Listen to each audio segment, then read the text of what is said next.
ባርሴሎና ምን ነው አፈላ ደሃነህ ቢያሳዝነኸኝ እኔ በ30 ምናምን ብለህ ታፈላለህ እንዴ?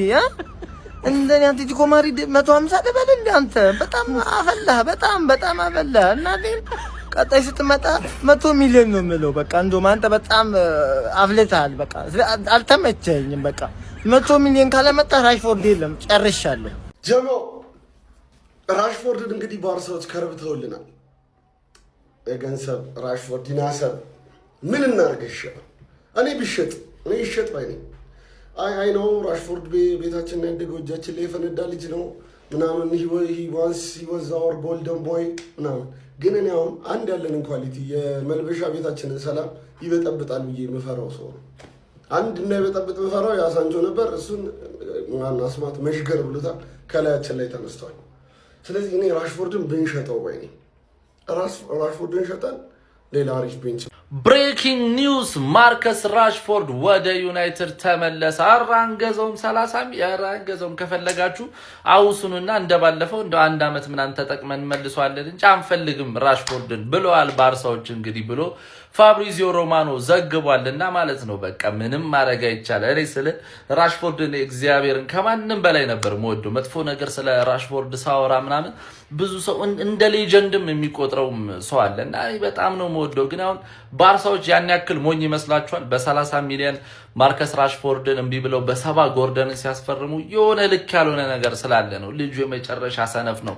ልጁ እኮ እኔ ማርያምን ከኪሊያን ምባፔ የሚተናነስ ፖቴንሻል የለውም ብዬ ስንት እኮ ተከራክሬለታለሁ፣ ስንት ቦታ ተሟግቼለታለሁ።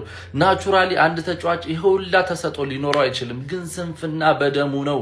ልጁ ቢግ ጌም ፕሌየር ነው። እነ ፔዤ ላይ ታስታውሳላችሁ ምን አይነት ፕሬሸር ሃንድል አድርጎ ፔናልቲ ሲመታ ፍሪ ኪክ ማስቆጠር ይችላል፣ ስሩ ቦል መስጠት ይችላል፣ ረጃጅም ኳሶችን ክሮሶቹን ታስታውሳላችሁ። ሹቶቹ በጣም ስትሮንግ ናቸው። ልጁ በጣም ፈጣን ነው፣ ስትሬንግዝ አለው። በቃ ቢግ ጌም ፕሌየር ነው። ትንሽ ፊኒሺንግ ላይ ቢያስተካክል የሚገርም ልጅ ነው። ግን ስንፍና በደሙ ነው። ስንፍና ደም ውስጥ ነው ያለው። ያለ ኳስ ያለው እንዝላልነት፣ አዲስ ነገር ለመማር ያለው ፍላጎት ምናምን ዜሮ ነው። በቃ ዜሮ ነው እና የማንቸስተር ልጅም ስለሆነ ነው በቃ የነ ዋይኒ ሩኒን ሪከርድ የሚሰብር ልጅ ምናምን ብለን ብዙዎቻችን ጠብቀን ነበር። ግን ዲሳፖይንት አድርጎናል። ገብቷል። አሁን እስቲ ኩኛን ባየህበት አይናው ራሽፎርድ አሁን ዩናይትድ ቤት ያደገ ሰው ነው። ጋርናቾ አሁን ዩናይትድ ቤት ያደገ ሰው ነው። እነ ኩኛና እነ ብራያን ምቡሞ እነ ካዝሜሮን ለክለባቸው ያላቸውን ፓሽን ስታዩት ይሄ ልጅ ደመ ቀዝቃዛ ነው። ስንፍና ከደሙ ነውና ከዚህ በኋላ ብዙ ድር ያለው አይመስለኝም። እነ ባየር ሙኒክ ምናምን ይባላል። ዩናይትድ ቤት በፍጹም ድጋሚ ማየት አልፈልግም። የተፋውን መልስ አትልስም። አይሆንም፣ በፍጹም አይሆንም። ዩናይትድ ቤት አብሶ ኮንፈርት ዞኑ ነው። ጓደኞቹ ማንቸስተር ናቸው ምናምን በቃ እንደ በኩር ልጅ ነው ራሱ የሚያየውና ከዛ ኮንፈርት ዞን ወጥቶ ባርሳ ቤት ሞክሮም አልተሻሻለ። ከዚህ በኋላ ብዙ ተስፋ ያለው ተጫዋች አለ አይመስለኝም። እንደምንም ግን በ20 ሚሊዮን እንኳን ብንሸጠው ደስተኛ ነኝ። ኮፒ ሊንክ ሪፖርት ሼር ያደረጋችሁ ሐሳብ አስተያየታችሁን ኮሜንት ላይ ይሜ ባርሴሎና ኮሚክ ሆነብን። ባርሴሎና ቀለደብን። አይ ጊዜ ደጉ 13 ሚሊዮን ፓውንድ እንጂ 26 ሚሊዮን ፓውንዱን ለማርከስ ራሽፎርድ አልከፍልም። ከፈለጋችሁ በውሰት ለአንድ ዓመት ስጡን፣ ካልሆነ ውሰዱት በማለት መልስ ሰጥቶናል። ከማርከስ ራሽፎርድ ዝውውር ክለባችን 26 ሚሊዮን ፓውንድ ነበረ ከባርሴሎና የሚጠብቀው። ባርሴሎና 26ቱን አልከፍልም 13ቱን ነው የምከፍለው። ብራዘር 13ቱን ማለት ነው፣ ምሳ ትበላበታለህ። ለማንኛውም ለነ ጎርደን ማለት ነው 70 ሚሊዮን ፓውንድ የሚያወጣ ክለብ ለማርከስ ራሽፎርድ 13 ሚሊዮን ፓውንድ ማለት ንቀት ነው። ስለዚህ ማርከስ ራሽፎርድ ወደ ማንቸስተር ዩናይትድ ይመለሳል። ማንቸስተር ዩናይትድ ለሌላ ክለብ በውሰት መስጠት አይፈልግም። ስለዚህ 26 ሚሊዮን ፓውንዱን የሚከፍል ክለብ እስኪመጣ ድረስ ማርከስ ራሽፎርድ ወደ ማንቸስተር ዩናይትድ ይመለሳል። ባርሴሎና አላገጠብን። ሌላኛው ጀደን ሳንቾን አባረኗል። አራተኛው ውዱ የማንቸስተር ዩናይትድ ፈራሚ ጀደን ሳንቾ እጅግ ትልቅ ኪሳራ አድርሶብን ከክለባችን መውጣት ችሏል። ትልቅ ሰክሰስ ነው። ትልቅ ደሞዝም እየተከፈለው ስለነበረ የእሱንና የካዝሚሮን ደሞዝ ማቃለል መቻል ትልቅ ሰክሰስ ነው። ለማንኛውም ባርሴሎና ቀልዷል። ማርከስ ራሽፎርድ ወደ ማንቸስተር ዩናይትድ ይመለሳል። ጀደን ሳንቾ ከካዝሚሮና ማላሻ በመቀጠል ክለቡን ኮንትራቱ በመጨረሱ ለቆ እንደሚወጣ ዛሬ ይፋ ሆኗል። ኮፕሊንግ ሼር ፖስት አድርጉ።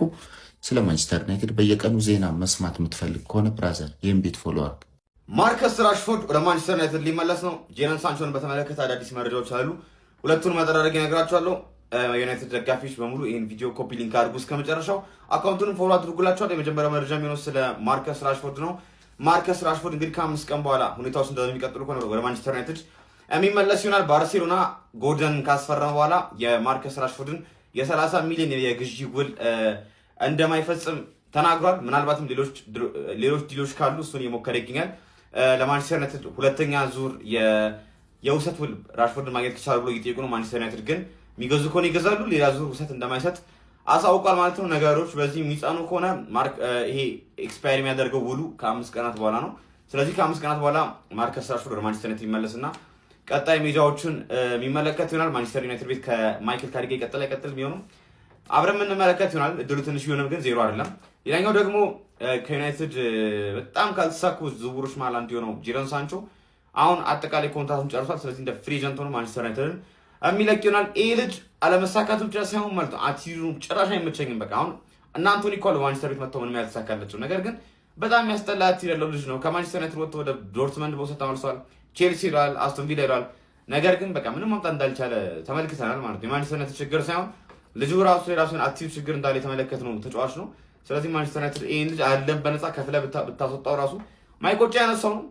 ብቻ ራሽፎርድ በማንቸስተር ዩናይትድ ቤት እድል ያገኝ የሚሉ ሰዎች አሉ፣ ማይሉ አሉ። የእናንተ ሀሳብ ምንድን ነው? እስኪ እዚህ ላይ ስለ ሳንቾና ስለ ራሽፎርድ አዳዲስ ዜናዎች አሉ። እሷን ጠቅ አደርግላችኋለሁ። እናንተ ደግሞ ፎሎ ምልክቷን ጠቅ እያደረጋችሁ ማለት ነው። ጄደን ሳንቾ የማንቸስተር ዩናይትድ የረዥም ጊዜ ንብረት ከመሆን በኋላ ማንቸስተር ዩናይትድን በይፋ ለቋል፣ ወይም ደግሞ ከማንቸስተር ዩናይትድ ንብረትነት ተለያይቷል ማለት ነው። ጄደን ሳንቾ ያን ያክል ጥሩ ጊዜ ነበረው ለማለት ይከብዳል። ምናልባት እንደ ጥሩ ጊዜ ካነሳ ነው ልናነሳው የምንችለው ሲዝን 2022-23 ማንቸስተር ዩናይትድ ጥሩ የሚባል ደረጃ ይዞ ነው ያጠናቀቀው። ከዛ ውጭ እሱም በግሉ በጣም ደስ የሚሉ ሞመንቶች ነበሩት። እንዲህ ጨዋታ ካነሳ ሊቨርፑልን ሸንሽኖ ምናምን ያገባበት የማይረሳ እንዲሁም ጥሩ የሚባል ግን ከወጣንበት ወጪ አንጻር ምንም ከወጣንበትም ወጪ አንጻር ሲሆን እንዲሁም ምንም የተጠቀምንበት አይነት ሰው አይደለም። ከዛ ይልቅ እንደውም በውሰት እየለቀቀ ማንቸስተር ዩናይትድ ለነ ዶርትመንድ ቻምፒዮንስ ሊግ ፋይናል እስኪደርሱ ድረስ የሚገርም ጊዜ ያሳልፋል ከኛ ይልቅ ማለት ነው። ባካደረግን ለዶርትመንድ ጥሩ የሚባል ግልጋሎት የሰጠ በጣም ጸዴ ተጫዋቻቸው፣ በገንዘብም ጥሩ ያተረፉበት ምርጡ ተጫዋቻቸው ነው። ለኛ ግን በውሰት ሲንከራተት ነው የቆየው። አሁን ደግሞ ቼልሲ፣ ቪላ ምናምን ይገኛል ማለት ነው። ጄደን ሳንቾ ከማንቸስተር ዩናይትድ ጋር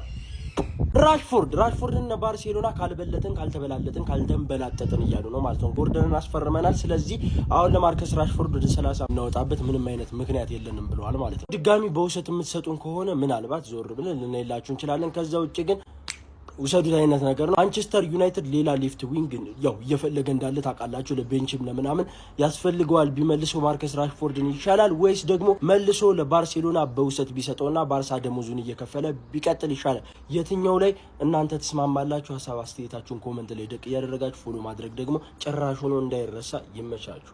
ማርከስ ራሽፎርድ ወደ ማንቸስተር ዩናይትድ ተመልሷል ማለት ነው። ባርሳ አይከፍልም። እኔ በጣም ደስ ብሎኛል። ካሪክ አሳምኖት በማንቸስተር ዩናይትድ ቤት ቆይቶ ቢሳካለት ደስ የሚላችሁ እንደኔ ማለት ነው ኮሜንት ላይ ሀሳባችሁን ግለጹልኝ ማለት ነው። ምን እንደተሰማችሁ እኔ ደስ ብሎኛል። ወደ ማንቸስተር ዩናይትድ ይመለሳል። መዥገሩ ጄደን ሳንቾ ፋይናሊ ከዩናይትድ ጋር ተለያየ። መዥገር በቃ መንጠቆ በሉት በቃ እንደዚህ ምንድን ነው የሚባለው? ይሄ ደም የሚመጡት ተጣብቆ ብና በቃ እሱም በለው በቃ 5 ዓመት ሙሉ 5 ዓመት ኮንትራቱ እስኪያልቅ ድረስ ደሞዜን ቀንሼ የትም ክለብ አልገባም ብሎ እንደዚህ የዩናይትድን ደም አርጎ ምጥጥ አርጎ ወጣ ማለት ነው ፋይናሊ። እና በጣም እኔ በህይወቴ ዩናይትድ ቤት ከጓጓውላቸው ቶፕ 5 ዝውውሮች ቢባል አንዱ ጄደን ሳንቾ ነበረ። በጣም ፖቴንሻሉ ያስቀናል። ነገር ግን በጣም የመጨረሻ ሰነፍ ለእግር ኳስ ፓሽን የሌለው የሆነ አርቲስት ምናምን ሞዴል ምናምን መሆን የነበረበት ሰው ነው። በጣም የከሸፈ ታለንት ነው ማለት ነው። ፋይናሊ ከዩናይትድ ጋር ተለያይቷል። ኮፒ ሊንክ ሪፖስት ሼር እያደረጋችሁ ሀሳብ አስተያየታችሁን ኮሜንት ላይ ይሜ ንጉሳውያን ራሽፎርድን በአርሰናል ማሊያ እንደማየት በጣም የሚያም ነገር የለም። የምትወዱትን ተጫዋች በአርሰናል ማሊያ በጣም ነው የሚከፋችሁና በጭራሽ ነው የማልፈልገው። ባርሴሎና እንደማያስፈርመው በዚህ ሰዓት ላይ ተረጋግጧል። ከፈላጊዎቹ መሃል አርሰናል አለበት። ራሺ የመምረጥ እድል ሊኖረው ይችላል። አርሰናል የተባለውን ገንዘብ ለማቅረብ ፍላጎት ሊኖረው ይችላል። ቶሳርድ ምናምን ይለቃሉና የሚል ዜና ስላለ ማለት ነውና ለቪላ ሽጡት። ሮጀርስን ሊያጡ ስለሚችሉ ለቪላ ሽጡልን በእናታችሁ። አርሰናል ራሺ በጭራሽ ማየት ማልፈልገው ነገር ነው። ወይ ለቶተናም ምናምን ብቻ ለ18ቱም ሽጡ። ከአርሰናል ብቻ እንዳይቀላቀል ወደ አርሰናል ባርሴሎና ከማርከስ ራሽፎርድ ዝውውር ሙሉ በሙሉ ራሱን አግልሏል። ማርከስ ራሽፎርድም ከኢንስታግራም ገጹ የባርሴሎናን ስም ሰርዟል። ይህንን መረጃ በዝርዝር እነግራችኋለሁ። እናንተ በደንብ ኮፒ ሊንክ እያደረጋችሁ ለሁሉም ለማንቸስተር ዩናይትድ ደጋፊዎች አድርሱ። ማርከስ ራሽፎርድ እንግዲህ በውሰት ውል ወደ ባርሴሎና እንዳቀናና በ26 ሚሊዮን ፓውንድ የመግዛት አማራጭ ባለው የውሰት ውል እንዳቀና የማይዘነጋ ነው። ባርሴሎናዎች ተጫዋቹን እንደማይፈልጉትና በማርከስ ራሽፎርድ ቦታ አንቶኒ ጎርደንን ከኒውካስትል እንዳስፈረሙ የተረጋገጠ ነገር እንደሆነ ሁላችሁም ታውቃላችሁ። እናም በአሁኑ ሰዓት በተሰማው መረጃ መሰረት ባርሴሎናዎች ከማርከስ ራሽፎርድ ፍላጎት ሙሉ ለሙሉ ራሳቸውን እንዳገለሉና እንደ ዩናይትድ ስታንድም ዘገባ ከሆነ ማንቸስተር ዩናይትድ ከየትኛውም ክለብ ማርከስ ራሽፎርድ ጥያቄ የሚቀርብለት ከሆነ የተጫዋቹን ዝውውር ለመመልከት ዝግጁ መሆኑ ተረጋግጧል። ባርሴሎናዎች ዋነኛ ከተጫዋቹ ጋር ስምምነት ላይ ያደረሱበት ምክንያት የተጫዋቹ ደሞዝ መሆኑም ተረጋግጧል። እንዲሁም ማርከስ ራሽፎርድም ከኢንስታግራም ገጹ የባርሴሎናን ስም መሰረዙም በአሁኑ ሰዓት ተረጋግጧል። አይ ባርሴሎና የምትፈልጉትን ካገኛችሁ በኋላ አንቅራችሁ ተፋችሁታ ጣላችሁት አይደል? ይሄንን ልጅ መጫወቻ አረጋችሁታ ማርከስ ራሽፎርድ። ወይኔ ለ30 ሚሊዮን ብለው ማለት ነው አንፈልገውም አሉ። እንደ ማስቲክ አኝከው ነው የተፉት ማለት እንደ ማስቲክ አኝከው ተፉት። ችግር የለውም ብቻ እንደምንም ብላ ዩናይትድ ቤት እግርህ አሰማምረህ ግባ እንጂ ስታርት ሊያረጉ ይችላል። ይሄው ባርሴሎና 30 ሚሊዮኑን ኦፕሽን ትሪገር አላረግም ብሏል። ባርሴሎና ደንቆሮ መሰላችሁ እንዴ? ወደ ዩናይትድ ይመለሳል ተብሏል። ያው ለአዲስ ድርድር ዝግጁ ናቸው። ስማ ዋቲ የሆነ ሰው ነው ያውቃለሁ፣ ብዙ ሰው እንደሚወደው ግን እኔ እግዚአብሔር የሆነ መላ ይፍጠርልን እንጂ እኛ ስኳድ ከቀጠለ እናቴን የሆነ እድገታችንን ፓራቦላ ነው የሚያደርገው።